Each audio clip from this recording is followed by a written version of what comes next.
সাংবাদিকের দায়িত্ব হচ্ছে তথ্য যেটা রাইট, যেটা সঠিক তথ্য সেটা দর্শক বা সাধারণ মানুষ বা ভক্ত যারা থাকে, বা যেহেতু বিনোদন অঙ্গনে কাজ করে তারকাদের ভক্তরা থাকে, তো ইন জেনারেল সাংবাদিকতা মানে হচ্ছে তথ্যটাকে সাধারণ মানুষের কাছে পৌঁছে দেওয়া।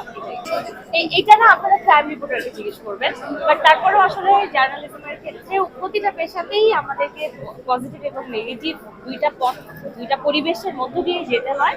সো এটা আমার মনে হয় যে পেশাগত একটা দায়বদ্ধতাও থাকে, এবং সেটাকে সবাই সবার জায়গা থেকে প্রোটেকশন নিয়েই এগিয়ে যায়।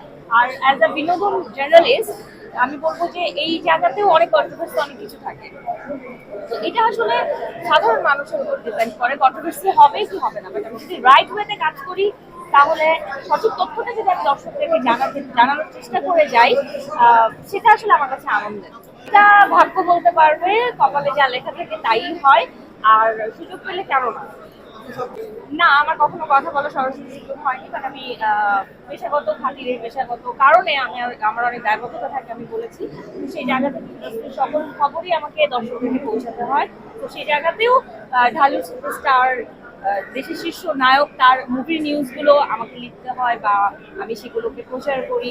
এটাই আমার কাজ। প্রশ্নগুলো আসলে আমাকে না করাই বেটার, কারণ যখন আমি উপস্থাপকের চেয়ারে বসি তখন এই প্রশ্নগুলো আমি অন্যদের করি পাই।